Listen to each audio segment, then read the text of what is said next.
Hello friends, welcome to Colour Mic. அனைவருக்கும் வணக்கம். இது காலர் மைக் சேனலை பார்க்கறனே சப்ஸ்கிரைப் பண்ணிட்டு சேனலில் பாருங்க. அதாவது தினம் ஒரு புது பிரச்சனையை பார்த்து தான் இருக்கும். 6 மாசம் ஒரு பிரச்சனை, 2 மாசம் ஒரு பிரச்சனை, மாசம் ஒரு பிரச்சனை, வாரம் ஒரு பிரச்சனை, தினைக்கு ஒரு பிரச்சனைன்ற மாதிரி ஆயிடுச்சு. பிரச்சனையிலேயே வாழ்ந்துட்டு இருக்கோம் நம்ம. வாழ்க்கையில பிரச்சனை வரலாம், பிரச்சனையே வாழ்க்கை ஆயிட்டு இருக்கு. என்னன்றது பாத்தீங்க அப்படின்னாக்கா, நம்ம ராமேஸ்வரம் மாவட்டம் இருக்கு இல்லைங்களா? ராமேஸ்வரம் மாவட்டத்துல ஒரு பொண்ணை வந்து ஒரு சைக்கோ, அவன் இரவு சைக்கோ. அவன் என்ன காரணம் கேட்டீங்கன்னா, 12ஆம் வகுப்பு படிக்கிற பொண்ணை 20 வயசு படிக்கக்கூடிய ஒரு 20 வயசு பையன் ஒருத்தவன் தான் காதலிக்கிறன்ற ஒரே காரணத்துக்காக பின்பக்கமாவே கத்தியில குத்திருக்கான். அந்த பொண்ணு ஸ்பாட்ல இறந்துருக்கு. அதாவது நாடு எங்க போகுது, மக்கள் எங்க போகுதுன்னு சொல்லிட்டு ஒரு விஷயமும் ஒரு நாள் நம்ம பார்த்து பேசிட்டு இருக்கோம். இப்ப அந்த பழைய வழக்குல இருந்து எதுவுமே மீண்டு வரல. இல்ல அதே மாதிரி இந்த பையன் தொந்தரவு கொடுத்துருக்கான்னு சொல்லி அவங்க வீட்டுல அந்த பொண்ணு வீட்டுல சொல்லிட்டு இருக்காங்க. அந்த பொண்ணு சொல்றது அவங்க வீட்டுல நம்ம பையன் தானே, பையன் தானே, ஒண்ணு இல்ல, சும்மா நார்மலா பசங்க பண்ணுவாங்க சொல்லி அவங்களுக்கு தவிர்த்துருக்காங்க. சரி விடுமா, அது இல்லம்மா இப்படி அசால்ட்டா இருந்திருக்காங்க. ஒரே ஏரியா பசங்க என்ன பண்ண போறாங்கன்ற அழைச்சு இருந்திருக்காங்க. ஆனா அவன் கஞ்சா போதை பையன், போதை அடிக்கிட்டு எப்படிதான் தமிழ்நாட்டோட போதைப் பொருட்கள் உலாவிட்டு இருக்குன்னு சுத்தமா தெரியல எனக்கு. இதுல வேற அப்பா சொல்றாரு போதையில் பாதையை செல்லாதீங்கன்னு.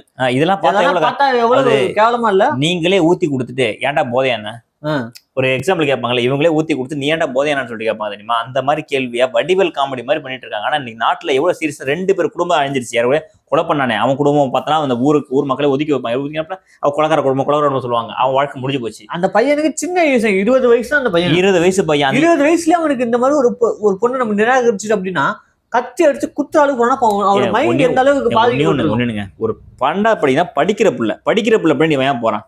அதே விஷயம் இருக்குல்ல. அதே மாதிரி 20 வயசு பையன் ஏன் கத்தி எடுத்து குத்துற அளவுக்கு போறான்? அவன் மைண்ட்ல என்னவா அந்த சமூகம் திருத்தி இருக்கு? சோசியல் மீடியாக்கள், இந்த போன் வச்சுக்கிட்டு படம், சோசியல் மீடியா எல்லாமே காரணம் சோசியல் மீடியா. அவங்க பெற்றோர்கள் கவனிக்கல. இப்ப இந்த பையன் கஞ்சாடிலாம் குடிக்கலாம் கிடையாதுங்க. அந்த பையன் ஏன் அந்த மாதிரி செய்யறான்? அந்த பசங்களை நீங்க முன்கூட்டியே கண்டிச்சிருந்தீங்கன்னா இன்னைக்கு உங்களுக்கு கெட்ட பேர் வந்திருக்காது, இன்னைக்கு அந்த பொண்ணு இறந்திருக்காது. நீங்க அந்த பாவம், அந்த 12ஆம் படிக்கிற பொண்ணு எவ்வளவு கனவோட வளர்த்துருப்பாங்க அவங்க வீட்டுல. அங்க பெற்றோர்கள் பாத்தீங்கன்னா இந்த 12ஆம் முடிச்சோன்னே நம்ம பொண்ணு இந்த மாதிரி அவன் டாக்டர், அவன் கலெக்டர், அவன் ஏதாவது ஒரு எண்ணத்துல வளர்த்துருப்பாங்க. எல்லாரும் பெரிய ஆளா, அதுவும் ஒரு சின்ன வயசு அந்த கூட பெருசா தெரியாதுங்க. 12ஆம் முடிச்சு காலேஜ் சேர்ந்து அடுத்த வருஷம் அது நல்ல விஷயங்களை பார்க்கக்கூடிய ஸ்டேஜ். அந்த ஸ்டேஜ்ல அந்த வாழ்க்கை, அந்த பொண்ணுடைய வாழ்க்கையை வந்து ஒரே குத்துல கொண்டுட்டான். அவன் தெரிஞ்சு பண்ணானா தெரியாத பண்ணா கிடையாது. கண்டிப்பா தெரிஞ்சா பண்ணிருப்பான். போதையில அம்மா அப்பாட்டெல்லாம் தெரியாது அவனுக்கு. எப்படி வேடாலும் தெரியாம போயிட்டு கொலை தெரியாம பண்ணுவான். கேட்டா போதையில பண்ணா கிடையாது, அவன் தெளிவா யோசிச்சுதான் பண்ணிருக்கான். அதே மாதிரி அந்த போதை கஞ்சா போதையில இருந்துக்காப்புல அவரு. எப்படிங்க தமிழ்நாட்டுக்குள்ள கஞ்சா வருது? எங்க அப்பா மாதிரி எல்லாம் வரும் இல்ல. எவ்வளவு நம்மளும் நிறைய பார்த்துட்டு இருக்கோம். நம்ம ஊர்லயே நிறைய நடமாட்டம்னு சொல்லிட்டு எவ்வளவு பேசிட்டு நமக்கு கண் கூட பார்த்தது இல்ல. சொல்லிட்டு போறாங்களா கஞ்சா அடிச்சுட்டு கிடக்குறான், அது கிடக்குறாமா சொல்லிட்டு இந்த மாதிரி நிறைய இருக்கும்போது அவ போதை பொருள் தடுப்பு பிரிவு எதுக்கு இருக்கு? அப்பாவி மக்களை பிடிச்சி உள்ள போட்டு குத்துறீங்க. ஒரு பிரச்சனை அப்படின்னாக்கா இன்னைக்கு இவ்வளவு பேர் பிரச்சனை நடந்திருக்கு. இவங்களுக்கு வந்து இன்னொரு விஷயம் என்னக்கா, இன்னைக்கு அன்பில் மகேஷ் வந்து பேட்டி கொடுக்குறாரு. இந்த மாதிரி விஷயம் நடந்துருச்சு என்ன சொல்லிட்டு சட்டப்படி நடவடிக்கை எடுக்கும் சொல்லிட்டு சிம்பிளா சொல்லி முடிக்க முடியாதுல்ல. அதை கண் கூட வீடியோ பார்த்தாங்க, சிசிடிவி ஃபுட்டேஜ்ல ஆதாரம் இருக்கு. உடனே அவங்களை பிடிச்சி தண்டனை கொடுக்க மாட்டேது. இப்போ ஒரு விஷயம் நடந்துருச்சு, அது இந்த பெண்கள் மேல கை வச்ச தப்பு. பெண்களோ ஆண்களோ கிடையாது. தவறு நடந்தது உடனே நிரூபிக்கப்பட்டுச்சுன்னா உடனே தண்டனை கொடுக்க மாட்டாங்க. அவங்களுக்கு கொண்டு போயிட்டு கேஸ்ல போட்டு வழக்கு போட்டு அவங்க பெருசா வாதாடி என்ன நிரூபிக்க போற? அவன் பக்கம் நியாயமே இருக்கு. இப்ப அந்த பையனுக்கு இத பண்ணுனா நம்ம என்ன பண்ணுவாங்க? யோசிக்கவே இல்லை பாருங்க. பாதையில அதெல்லாம் யோசிக்க மாட்டாங்க. யோசிச்சு அந்த வேலை பண்ண மாட்டோம்ல. நம்ம ஒரு பொண்ணை கச்சால குத்த போறோம் அப்படின்னா அதோட பின்விளைவு என்னன்னு அவனுக்கு தெரியல. அவனுக்கு பின்விளைவு தெரியல. குத்துனா செத்து நமக்கு இல்லாத பொண்ணு யாருக்கு இருக்க கூடாது. அதுதாங்க சைக்கோ கேரக்டர். அந்த ஒரு கேரக்டர் எதுக்கு தேவையில்லாத கேரக்டர். இவனுக்கு வந்து சரியான தண்டனை நம்ம தமிழ்நாடு அரசு வழங்கப்பட்டுட்டா இந்த மாதிரி நாளைக்கு எவனும் பண்ணக்கூடாது, யோசிக்க கூடாது. இது இவனுக்கு கொடுக்குற தண்டனை கொடூரமா இருக்கணுங்க. இவன் வாழ்நாள் ஃபுல்லா அவன் சாகக்கூடாதுங்க. வாழ்நாள் ஃபுல்லா சாகணும். செஞ்சுட்டமே இதை பாக்குற அடுத்தவன் அப்ப இந்த மாதிரி விஷயம் செஞ்சிடவே கூடாதுன்ற பயத்தை ஏற்படுத்தணும். தமிழ்நாட்டில் ஒரு சட்டமே இருக்குன்னு சொல்லிட்டு இடையில நம்ம நண்பர் சொன்னார் பாருங்க. சட்டமே இருக்கு. என்னன்னா ஏதாவது பெண்களை பின்தொடர மாதிரி இருந்தாலோ, அதாவது இந்தியாவிலே கிடையாது சட்டம், தமிழ்நாட்டில் மட்டும் தான் இருக்கு. ஒரு வாட்டி பின்தொடர், ஒரு வாட்டி பண்ணா 1 ஆண்டு சிறை தண்டனை, 2 வாட்டி பண்ணா 2 ஆண்டு சிறை தண்டனை சொல்லிட்டு இந்த மாதிரி சட்டம் வச்சிருக்காங்க. அப்ப ஒரு சட்டம் இருந்தோம். அந்த பெற்றோர்கள் அழைச்சிங்க. எனக்கு அதான் சொல்ல, அந்த பொண்ணு போய் சொல்லியிருக்கு வீட்டுல. அவங்க கொஞ்சம் என்ன பண்ண போறாங்க, ஏரியாக்காரன் அழைச்சி வந்தாங்க. இது ஒரு பாடம் எடுத்துங்க பெற்றோர்களே. உங்க பசங்க சொல்றாங்கன்னா உடனடியாக உங்களா பேசணும் இல்லையா? காவல் நிலையத்தை மகளிர் காவல் நிலையம் உடனே செயல்படுதுங்க. மற்றது எப்படி இருக்கும் தெரியலங்க. மகளிர் காவல் நிலையம் வேகமாக செயல்படுது. அவங்கள்ட்ட கொண்டு புகாரா கொடுத்தா வேணுனே போட்டு அடிச்சு அடிக்க போறாங்க. எல்லாம் பிடிச்சி உள்ள போட்டு அடிச்சிருந்தானா இன்னைக்கு இந்த பொண்ணோட வாழ்க்கை வீணா பிறகு அவனு தப்பிச்சிருப்பான். அதே மாதிரி இந்த தமிழக அரசு என்ன பண்ணுதுன்னா, இது ஒரு சில விஷயம் கண்டுக்க மாட்டேங்குது. அப்படியே அது இப்ப நாங்க ஏன் தமிழக அரசு கேள்வி வந்தீங்களா? தமிழ்நாடு அரசு தாங்க முழு பொறுப்பு. யார் ஆட்சி நடக்கிறாங்கலாம் கிடையாது. இப்ப முதலமைச்சர் அவர் இருக்காரு. இன்னைக்கு அவருக்கு ஆட்சி கீழே தான் எல்லாருமே இயங்கிட்டு இருக்கும். அப்ப ஒரு தப்பு நடந்தா எல்லாம் ஃபுல் ரெஸ்பான்சிபிலிட்டி அவங்க தானே. நீங்க கொடுக்குற தண்டனை ஒரு ஆளு இந்த மாதிரி இப்ப ஒரு கேஸ் தான் பரவாயில்லைங்க. ஆமா ஒரு ஏற்கனவே ரித்தனை கேஸ் ஒன்று என்ன ஆச்சுன்னு தெரியல, அப்படியே போட்டது போட்டமா கிடக்கு. இந்த செல்லிலே ஒருத்தங்க அடிச்சு கொண்டாங்க பாருங்க, அந்த வழக்கு அப்படியே கிடக்கு. இந்த பென்னிஸ் கொரோனா டைம்ல பென்னிஸ் ராஜ் வழக்கு இருக்கு பாருங்க, அது அப்படியே கிடக்கு கஸ்டன் டெட்டு. இதே இப்ப ரீசெண்டா பாத்தீங்கன்னா அந்த அண்ணா யூனிவர்சிட்டி வழக்கு, இந்த கோயம்புத்தூர் பாலியல் வழக்கு, இந்த மாதிரி எல்லாத்தையும் விட்டு வச்சிருந்தீங்க. என்னதான் தீர்வு கொண்டு வர போறீங்க? இதுதான் ஒரு கொடுமைன்னா, ஒருத்தன் அரசியலுக்கு வரன்னு சொல்லி 41 பேர் உயிரை கொண்டு போறாங்க. இப்ப நம்ம கேட்கக்கூடிய இடத்துல இருக்கோம். இப்ப திமுக பண்ணது, திமுக அவங்க நடுவில் இருக்காங்க. இப்ப நீங்க எதிர்கட்சியா வர போறீங்க, திமுக தான் போட்டி சொல்றீங்கல்ல, இதுல என்னத்தை கேச்சிட்டீங்க போயிட்டு, நீங்க என்ன பண்ணிட்டீங்க கேட்டா எங்கள்கிட்ட வேலைக்கு வர்றது. 1 மணி நேரத்துல 41 பேர் உயிர் போயிருக்குது. ஆனா அதை கண்டுபிடிக்கிறதுக்கு எத்தனை 3 மாசம் ஆகும் போது. இதெல்லாம் ஒரு செகண்ட்ல முடிச்சு விடலாங்க. எல்லாம் பணம் வேலை செய்யுதுங்க. எவ்வளவு கேவலமான ஒரு வளர்த்து வாழ்ந்துட்டு இருக்கு பாத்தீங்களா? பெண்களுக்கு ஒரு பாதுகாப்பும் கிடையாது. இப்ப இந்த விஷயத்துல என்ன பண்ணிருக்கோம்? இப்ப டிவிக்கு அரசியல் பண்ணது கத்துறோம். இந்த விஷயம் என்ன பண்ணிருக்கீங்களா? முதல்ல நீங்க இப்ப நின்று அந்த பிரச்சனையை பேசிருக்கணும். இதை வந்து பேச மாட்டீங்க. ஆலோசனை கூட்டம் நடத்திட்டு இருப்பாங்க. ஆலோசனை கிடையாதுங்க. நீங்க அந்த மக்கள் மனசு செய்யணும்ன்ற எண்ணம் உங்களுக்கு இருந்துச்சு, உடனடியா உங்க மனசுக்காக ஓடி இருப்பீங்க. ஆனா அதுக்காக பார்க்க மாட்டீங்க. அதை வச்சு அதை விளம்பரம் பண்ண முடியுமா, இதை வச்சு ரீச் ஆக முடியுமான்னு மட்டும் தான் பாக்குறீங்க. இது எவ்வளவு முடியுமோ இந்த வீடியோ குயிக்கா அப்லோட் பண்ணா, ஆனா அதுக்குள்ள பாத்துறணும். ஏன்னா அவனு விளம்பரம் தானே பண்றானுங்க, விளம்பரம் தான் தேவை அவங்களுக்கு, அதான் பாப்பானுங்க. அது மாதிரி என்ன கேட்டீங்கன்னா, சட்டங்கள் வந்து கடுமையான பலதை நாங்க சொல்லிட்டோம். இன்னொரு விஷயம், ஸ்கூல் தலைமை ஆசிரியர் இது நடந்து இன்னும் 6ல, அதுக்குள்ள பாத்தீங்கன்னா தூத்துக்குடி மாவட்டம் புதூர்ல ஒரு அரசு பள்ளியில படிக்கக்கூடிய ஒரு பொண்ணுக்கு ஒரு ஆசிரியர், இயற்பியல் ஆசிரியர் ஒருத்தர் வந்து பாலியல் தொந்தரவு கொடுத்துருக்காரு, இடைவெளி கொடுத்துருக்காங்க. இதை கேட்ட இதுக்கு கொண்டு போய் இதை வந்து எப்படின்னா, ஒரு ஆசிரியர் படிச்சுட்டு இருக்காங்க, மாணவர்களை வந்து டூர் கூட்டு போறாங்க. எதுக்குன்னா விசிட்டிங் பிளேஸை விளையாட்டு போறாங்க. அந்த டைம்ல அந்த ஊர்ல வந்து ஹென்றி அப்படின்ற பேர் வச்சிருக்க, தியாகராஜன் சொல்லிட்டு பேர் வச்சிருக்காங்க பாருங்க, தியாகராஜன். இந்த மாதிரி ஆளுலாம் பேர் செலக்ட் பண்ணி வைப்பான போல இருக்குங்க. பாலை பார்த்தா டீசெண்டா இருக்கான், போட்டோ முடிச்சு எடுத்து போடுங்க, டீசெண்டா இருக்கான். ஆனா அவன் பண்ண வேலையை பார்த்தீங்கன்னா சில்மிஷன் வேலை பார்த்திருக்கான். அது ஒரு ஆசிரியர்ன்றது எப்படின்னா, ஒரு முழு பெற்றோர்கள் ஆசிரியர் நம்பி தான் ஒரு விஷயத்தை ஒப்படைக்கிறாங்க. அதே மாதிரி அந்த பசங்க இந்த மாதிரி சுந்தர குத்துறன்னு சொன்னோடனே அந்த பசங்க போய் டீச்சர் சொல்றாங்க. 2 பேர் போயிருக்காங்க. 2 பேர் போயிருக்காங்க. அதுல ஒரு நல்ல டீச்சர் ஒருத்தர் இருக்காரு. அவங்கள்ட்ட இன்ஃபார்ம் பண்ணோடனே அந்த டீச்சரோட சேர்ந்து போய் தலைமை சொல்லியிருக்காங்க. ஆனா தலைமை ஆசிரியர் என்ன பண்ணிருக்கணும்? தலைமை ஆசிரியர் இருந்தா என்ன பண்ணிருக்கணும்? எங்க அவரை கூட்டு வந்துட்டு அவர் மேல என்ன பண்ணு, அந்த சிஓ ஆபீஸ்ல அதிகாரியை சொல்லி இவருக்கு வந்து வேலையை விட்டு நீக்கி இருக்கணும். ஆனா என்ன பண்றாங்க அந்த தலைமை ஆசிரியர், இந்த மாதிரி வெளில போனா நம்ம ஸ்கூலுக்கு கெட்ட பேர் ஆயிடும், கவர்மெண்ட் ஸ்கூல் பேர் கெட்ட பேரே ஆகல, யாரும் கண்டுகாதி விட்டுருங்க அப்படின்னு சொல்லிட்டாங்க. ஆனா அந்த குழந்தைங்க என்ன பண்றது, அவங்க வீட்டுல பேரண்ட்ஸ் போய் சொல்லிருச்சு. அந்த பேரண்ட்ஸுக்கு என்ன பண்றாங்க, இப்படி நடக்கலாம் சொல்லிட்டு என்ன பண்றாங்க, அந்த ஊருக்கு காவல் நிலையத்தை கொண்டு போய் அவங்க புகார் கொடுத்தாங்க. அந்த ஆளு ஒரு ஆள் 2 பேர் இல்ல, ரெகுலரா நிறைய பர்சன் வந்து கொடுத்தாங்க. அந்த ஒரு பொண்ணு வெளில தைரியமா சொல்ல போய் இவ்வளவு பேர் நியூஸ் வெளில வருது.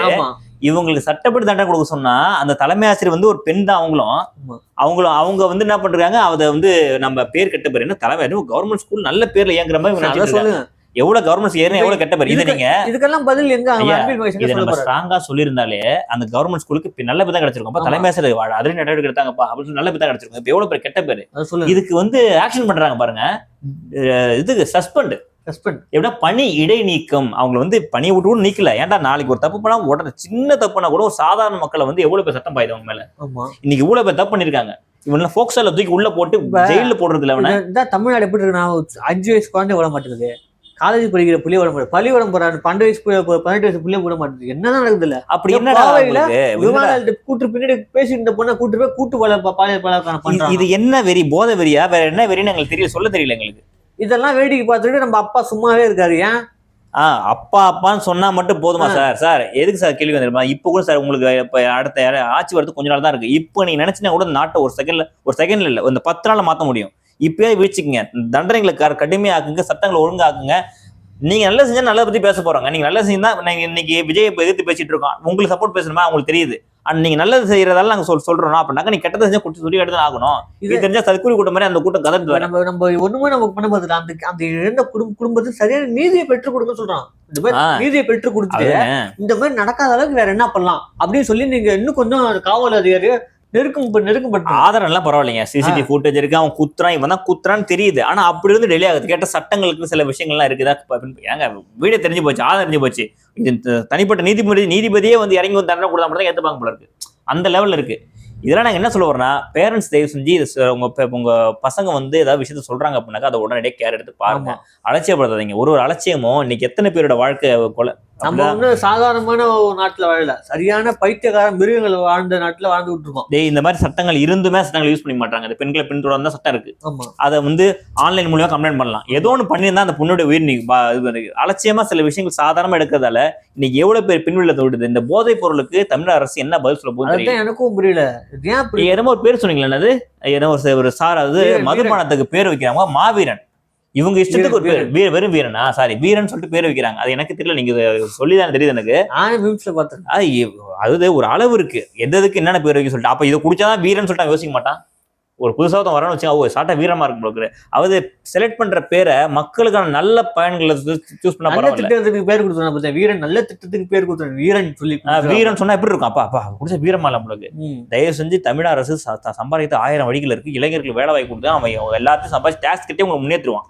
எல்லாருக்கும் வேலை கொடுக்கும், டேக்ஸ் முன்னேற்றுவான். ஆனா நீங்க வந்து இந்த மதுபானத்தை நம்பிதான் இந்த கவர்மெண்ட் நடத்திட்டு இருக்கீங்க. இதை மட்டும் மாத்திக்கிட்டீங்க தமிழக அரசு. தமிழக அரசு என்ன ஒரு ஆயுதத்தினா போதைங்கிற ஆயுதத்தை எடுத்திருக்கு. அதை விட்டு ஒழிக்கணும் அப்படின்னு நாங்க சொல்றோம். ஆனா ஒண்ணுங்க, தமிழ்நாடு அரசு வெளில இருந்து பார்க்கும்போது தமிழ்நாடு அரசு நிறைய விஷயங்களை செயல்படுத்துது. ஆனா அந்த திட்டங்கள் போய் சேருதா அதை மானிட்டர் பண்ண மாட்டேன். நிறைய திட்டங்களை வகுக்குறாங்க, அந்த திட்டங்கள் கரெக்டா போய் செயல்படுதான்னு சொல்லிட்டு பாக்கிறதுக்கு ஆளு அவங்க ஆளுக்குள்ளே அந்த திட்டத்தை பாதி சுரண்டி நக்கி தான் கொடுக்குறாங்க. அப்ப என்ன பண்ணணும்? இப்ப இளைஞர்கள் வேலை வாய்ப்பு கொடுக்கும்போது சொல்றாங்களா, இதுக்கு தனித்துறை அமைக்கலாம். அந்த இன்னொரு 10 பேர் அதை வேலைக்கு போடலாம். அந்த 10 பேர் புதுசா வேலை வாய்ப்பு கிடைக்கும். நாங்க திட்டம் இவ்வளவு வகுக்கும் போது நீங்க எவ்வளவு பெரிய இடத்துல உட்காந்துருக்கீங்க. தயவு செஞ்சு பெற்றோர்கள் கவனமா குழந்தைகளை பாத்துக்குங்க. இது எங்களை சின்ன ரெக்வஸ்டா வச்சுக்கோங்க. தயவு செஞ்சு ஆண்களா இருக்கவங்கள ஒரு பெற்றோர்கள் வந்து தன் பசங்களை மானிட்டரைஸ் பண்ணதான் இதுவும் நடக்காது அதுவும் நடக்காது, நல்லபடியா போகும். அதே மாதிரி சமூகத்துல எல்லாருக்கும் கேள்வி கேட்கிற அதிகாரம் உண்டு, பதில் சொல்ற அதிகாரம் உண்டு. எல்லாருக்கும் கேள்விகளை சரியான முறையில் கேளுங்க. சும்மா தற்கூரி மாரி வந்து கமெண்ட் போட்டுட்டு இருக்காங்க. ஆமா, கமெண்ட்ல அசிங்கமா பேசுறத நிப்பாட்டுக்கு உங்க விருப்பங்க. நீங்க நாகரிகம் பேச தெரியும், எங்களுக்கு அசிங்கம் பேச தெரியும், நாகரிகம் பேச தெரியும். நான் நாகரிகமான முறையில தான் சொல்லுவோம்.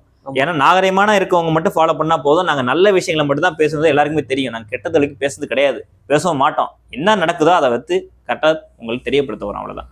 தொடர்ந்து நம்ம சேனல் ஆதரவு பண்ணுங்க. இதை பத்தி உங்களுக்கு ஒரு கருத்து என்னன்னு கீழே கமெண்ட் பண்ணுங்க. நன்றி, வணக்கம். வணக்கம்.